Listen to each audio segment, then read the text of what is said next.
Hello, everyone. We are back. Big Chris, Little Chris. I'm Big Chris. This fella's Little Chris. Little Chris, Big Chris, Little Chris, whatever. How you doing? I'm good. How are you? I'm not too bad. It's good to be back. It's like we've been away from eternity. Yeah, we're great with our uploading schedule, but I know. But we've got a different twist to it now. What are we doing, Chris, moving forward? yeah, we're going to do it like a podcast, aren't we? We're going to do more talking, but it's more podcast based. Okay, so you come up with a great idea for our first podcast. See? I do give you the credit. So tell us what subjects we're going to speak about today. Everyone's favourite subject, school, really. Wow. But more about how awful it is, really. That sounds promising. Yeah. We're going to start off with the current state of the curriculum. Okay. So what's your thoughts on that? It's crap. Why? They should be teaching kids things that they don't really need to. So give us an example. So what do you think is crap in the system currently today? And what would you think would modernize it, or what would you like to implement within it? So why is it crap, and what would you like to see for it not to be? Yeah, well, let's just say just an average human being, how many times in their life other than school have they used circle theorem? Like, I'm not saying it's unnecessary. I'm just saying maybe that shouldn't be what we teach kids and base their whole like GCSEs and all that off of. I'm saying if you want to take something that uses circle theorem, you should learn circle theorem in that part of the in the thing. In secondary school and primary school, they should teach us basic knowledge of like basic understanding of maths and basic understanding of English. And if you want to go on to the more complex levels, then you'd want to go and take more, like it should be your choice whether you want to do the unnecessary, well, not unnecessary, but for the average person, it would be unnecessary. Like if I'm going to be working, doing what you do as a football manager, do you have to use Pythagoras theorem? And do you have to work out the gravitational potential energy of a football? Do you have to do all that? No. And you do most of the jobs in the football, didn't you? I do everything. Yeah, exactly. You do everything. And I'm not the cleaner. You're not the cleaner, no. But I don't even think the cleaner would have to do all that. So it's like, how many scrubs will it take to get the dirt off? Like, just do it, and you'll find out, wouldn't you? So what's the point? What point are you making here? Well, what is the point is the point, really, if you know what I mean. What is the point in doing all the unnecessary if you can just huh? It's true, that's funny, sorry. So yeah, you don't need quantum physics to buy a loaf of bread from Asda's, do you? No. That's what I'm saying, yeah. Yeah. Most of the things you can do, oh, go on, you go. No, go on, mate. I was just going to say, most of the things you can do are, like, the things you'd have to work out are now accessible easily just from a couple taps of your screen, even if you don't have a phone. Even with the basic knowledge of math, you can add up stuff and do all that. All you need to learn is the essential stuff that schools don't really teach you. How to do bills, mortgage, tax, all that. You know what I'm saying? Like the actual really important things. What do they teach in life skills in school then? Because that's what it is, life skills. We don't have life skills anymore. Okay. But when we did do life skills, it was more like be nice to others and things like that. Things that you would teach primary school students in an assembly for 15 minutes. But instead they base a whole 2 years of being nice and treating others with respect, which is one of the core values of the school. So if you need to learn about that in school, then, well, I don't think you should be in that school, really. How to live, budgeting, relationships, right? What is it like to be in a relationship? But you have to be careful because obviously a relationship is just not one relationship. We're not going to go down the road, but someone popping shots, bruv, there. Yeah, I know. I don't know what that was. Never mind. But anyway, we have to be careful what we say, about relationships, because we can open a whole different big can of worms. Yeah. Do you know what I mean? Because now it's gone from one extreme to another, and I think we'll speak about that later on, about what it was like in my day at school and what it's like now, the modern day. Because you can be anything you want to be. You can be a translucent unicorn if you want to be. Do you know what I mean? So, I doubt you know what translucent means, really, but sorry, what's translucent mean? translucent. I can't even say it. You can see through it. It's like transparent. Did you know what it was? Yes. Otherwise, I wouldn't have asked you if I didn't know. You said you didn't know what it was. I said I doubt you even know what it is. So do you think I'm going to say words that I don't know what they are? What do you think? Yes. What? You had to think about it. You were like, I think it's... No, translucent. You can't even say it. How are you going to say a word and not say it? Translucent. Yeah, sure. Anyway, however you want to say it. I'm gonna cut that out anyway. I said it right the first time, so I'm just gonna click that into the different ones. Now. Yeah. Anyway, so you can be anything you want to be. But which isn't that big of a deal. You can do whatever you want to do. If you're not harming others or harming yourself, then it's absolutely fine. Yeah. But yeah, no, it's just, that's really what it is. You can do whatever you want to do as long as you're not being a nuisance, really, then it's fine. Like what you said the other day to me, as long as, anyway, I'm not going to say that, but yeah, that's not. What do they focus on? How do they treat you? Like what? Because you said to me a couple of times, it's like basically prison. So explain that. Is it still like that? Do you still feel the same? I'll walk you through the daily life of just going to school, like the daily process. So you walk through the gates. As soon as you walk through the gates, you're expected to look perfect in the same uniform as everyone else, with no flaws, like tie done up, top button done up, so you can't breathe. And even for the girls, appropriate skirt length, which is fair enough, but they go down to their ankles sometimes. They look like nuns, some of them are expected to look like. So first of all, you walk through the school and you're immediately asked to look appropriate and dress for learning, even though that makes no sense. But you can't have any jewelry on, no earrings, no eyelashes, no fingernails, none of that. Well, you have to show your eyelashes off before you get to school. Yeah, you have to. Yeah, and you can't be looking like a pimp. I think that's fair. Exactly. No, I'm joking. Yeah, go on. But so once you've actually got through the door, hopefully, then you get about. It depends how early you come in. So when I come in a bit early. So I've got about 15 minutes to just like chill out, talk before the alarm goes. Well, not alarm, but the pips go off, and then we all have to go to morning lineup, which is definitely something prisoners probably do. So we go to morning lineup. We all get ticked off our names. So and we do that. And then we all get sent in lines, in row by row, down to our classes, our assigned classes. So once we're there, we get something to do. So sometimes we have PD, which is personal development, which you learn about. It's not even personal development; it's just a load of nonsense, really. I don't pay too much attention, really, because it's like talking about other stuff. I don't even know. Oh yeah, they were talking about this girl who changed into a boy. That was what the whole lesson was about. Which I mean, no wonder why it's got nothing to do with me. But yeah. So anyway, that's what you learn in the morning. Was it a story? Was it story? Sorry? Were they actually telling the story, or was it real life? What was it? They just put a video on the board. Right, about someone going through transition. Yeah. Someone transitioning. So once the bell. What's that got to do with school? I don't know. It's just what they do. All right. This is why I'm talking about it. Anyway, after the bell goes off, we go to our first lesson. You do your lessons, and you have break.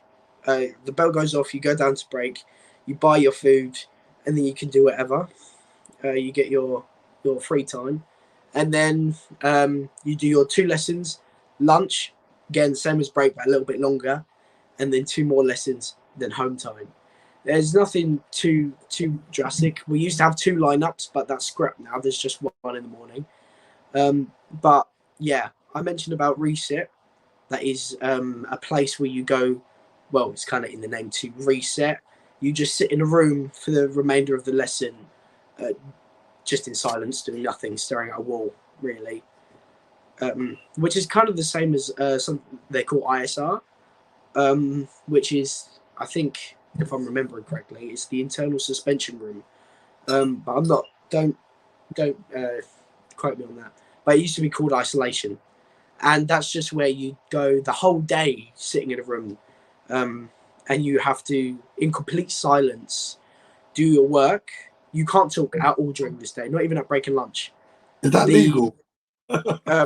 Probably. Is that against human rights or what? What's going on? Something like that, probably. Down in the room all day. We do our work. At break time, we get to sit there without doing our work. What a relief. And then we do our work again in silence. Then we get to stop doing our work, and then the lunch lady brings up our food on a trolley. Just, yeah, it's crazy. They bring out our food on a trolley. She knocks on the door. She comes in. Who wants what? And then she has it, takes it, goes. It does sound like prison, doesn't it, Chris? Basically, it is. It is. It's, even prisoners get it better than that. Yeah, probably. I've never been to prison. I mean, prisoners have done worse. They've actually done crimes, and they probably get a little bit more, more freedom than us. So, without naming any names, obviously, teaching methods they use today. Talk to me. Oh, teaching methods. Well, it does depend on the teacher. Certain teachers are a little bit more chilled. Mainly just PE teachers, kind of. They're always the chilled one, the PE teachers. Yeah, they're chill because they ain't got to worry, really. So they obviously, if they're covering a lesson, they don't mind what you do, really. But then if you've just got your normal teacher, again, it depends on the lesson and that. Certain teachers are a bit just on it. There's one science lesson, because we do physics, chemistry, and biology. And in one of them, my teacher just makes us copy off the board. She doesn't actually teach us anything. She just makes us copy off the board, gives us a load of questions to do. And if we don't get it, then we have to do revision after school. So what we have to do is learn outside of school what we should be learning inside of school that she can't be bothered to teach us. But that's science. English, that's not really too bad, unless you have a cover. Sometimes it gets a bit chaotic in there. But then, yeah, it's just all the other lessons are a bit chill. Because I do more practical lessons like drama and music, so they're not too bad. But the people who do history or geography or French, more of the writing subjects, they're probably really bad. I've heard a lot of things that go on in them classes. Yeah. You've got a favourite teacher, haven't you? Well, I've got a few, yeah. But you've got a favourite teacher, a drama teacher. We're not going to say who it is, but yeah, my drama teacher, because he really doesn't care, and he's good because he actually because he knows how we learn. Really, it's more visual because that's how I think that's how performers really learn, isn't it? It's more visually. I want to talk about what school was like now and what school was like back in the day for me when I used to go to school. Yeah, so do you want to talk about how the school process went on, if you can remember, when you went? It was a long time ago. Yeah, it wasn't that long, but it was long enough. I went to a very rough school in Tottenham. I started secondary school in 1990. Cool. When was it? 1990. I'm trying to think back now. I'm rolling the clock back. No, 1991. I started secondary. There you go. So, how was it like for you then? When I first got there, it was a bit of a culture shock. So because my primary school was a community, right on my doorstep on the estate primary school, everyone knew everyone. It was like Teletubbies. I went from the Teletubbies to the Sopranos, basically. it was night and day, bruv. So I had to learn very quickly because I lived in Hackney and I had to go all the way to Tottenham. That dive to go to school. Yeah. How And long? the thing How is- long away was it from your house? About 45 minutes, maybe an hour away, maybe an hour away. Every day.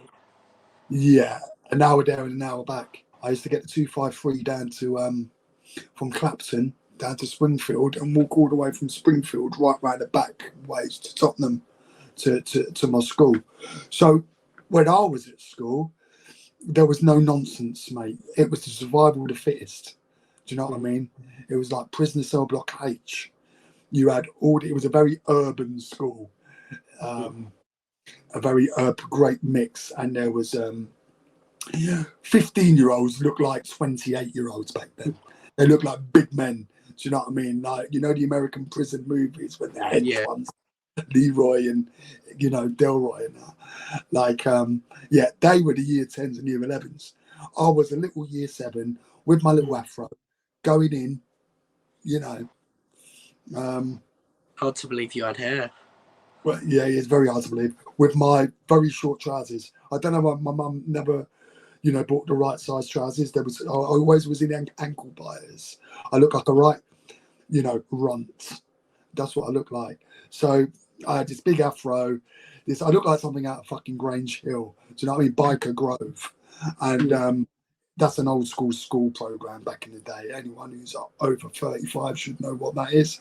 So anyway, I had to learn very quickly in that school, because if I didn't learn quickly, if you wasn't a fighter, I was year 7. Like, I didn't have to fight. Do you know what I mean? But I come from a rough state in Hackney, so I was sort of quite savvy, streetwise, if you like. Yeah. I was a bit of a blagger. So anyway, through the years of my school, teachers could rough you up back then. They could rough you up. They could just like push you out the class, get out. There was none of this. I'm going to call Childline. I'm going to get you back. Like, you told the teacher, I'm going to get Childline. They'll slap you in the head and then they'll send you home. Do you know what I mean? You know, that's what kids do today. Oh, I'm offended.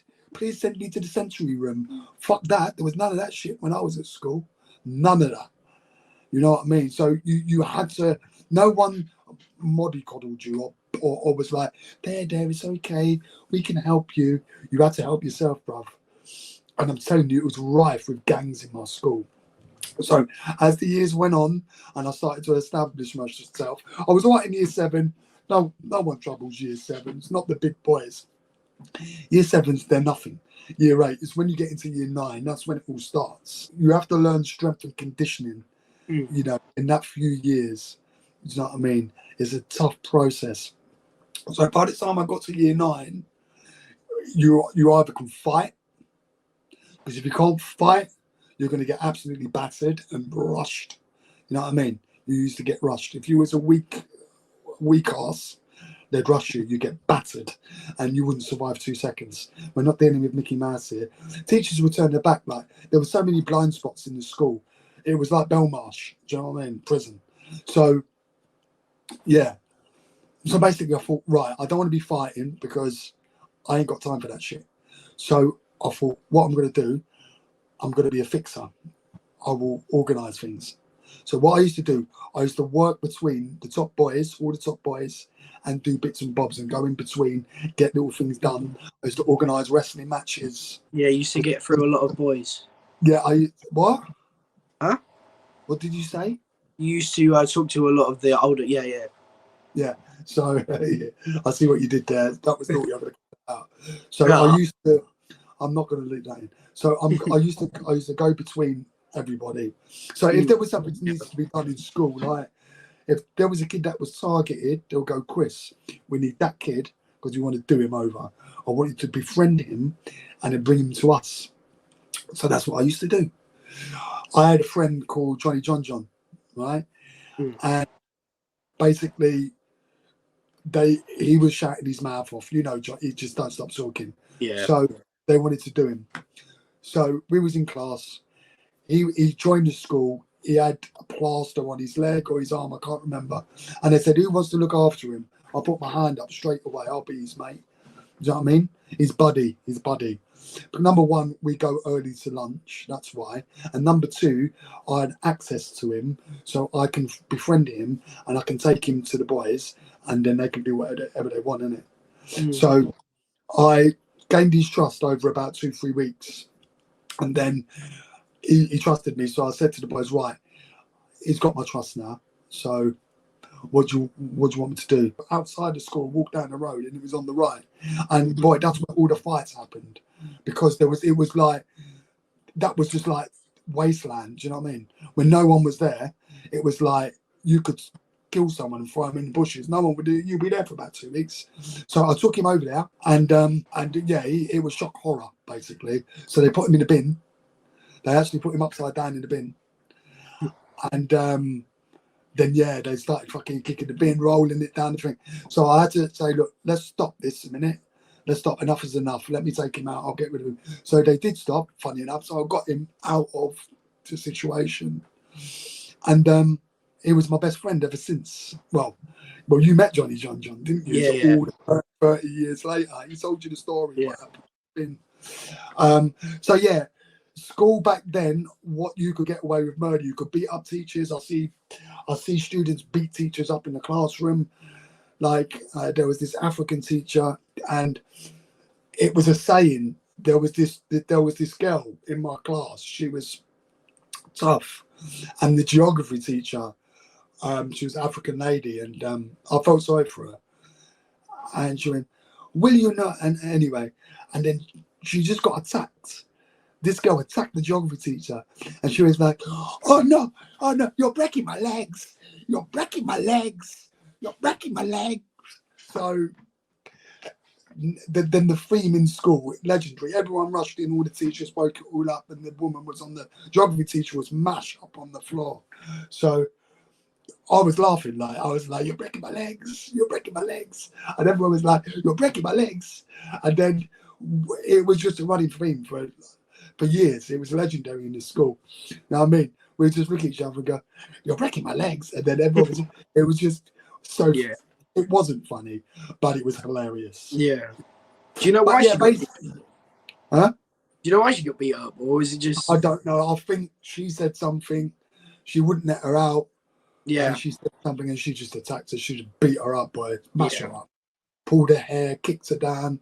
She was giving her a kicking. The teacher's legs were on the table, her head was on the floor. We was all in, she was naughty. But that was an everyday occurrence in my school. Yeah. That's mad. And I think she got suspended for about 2 weeks and she come back. So what, they don't deal with behaviour too well then? Back then, there was a thing called the duty room.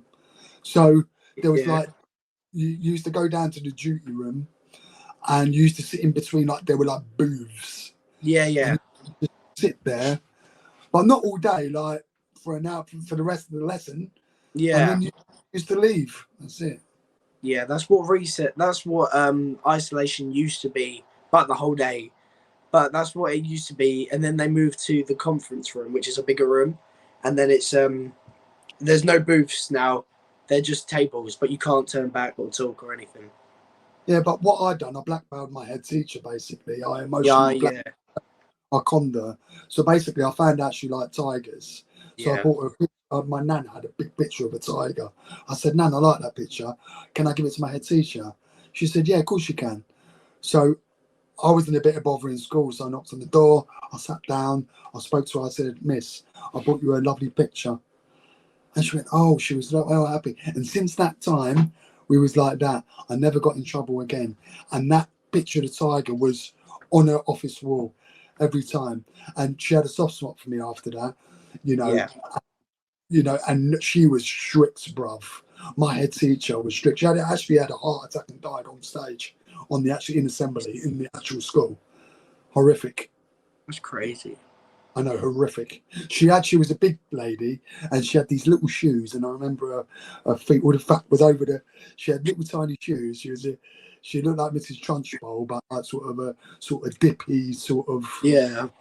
version of her. And I remember, all I remember was just I don't know why, her feet. And the fact it goes over the, when you got the strap. Yeah, I know what you're talking about. In Yeah. between, it was just like, and she's going, "Good morning, everyone.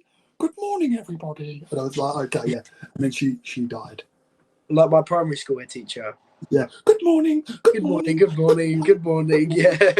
So, is there anything else you want to talk about, Chris? There's one teacher who the one that was sitting up there at the detention giving it the large to all the kids. You remember that one man that we don't talk about? Yeah. You know who I'm talking about? Yeah. It's like he has no control over, like, I feel like he probably was bullied or something as a kid. He has authority issues with himself. So then he bigs himself up, gives himself all the authority he can, and pretends he's the head man, going around just doing things. Bear in mind, he's got a bright yellow neon phone case for some reason, and his favourite song's Yellow from Coldplay. That's got to have to get cut out.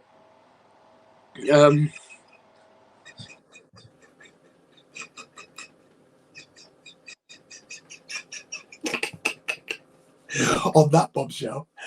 Anyway, teacher used to say, when you get older, you ain't going to be walking around with a calculator in your pocket.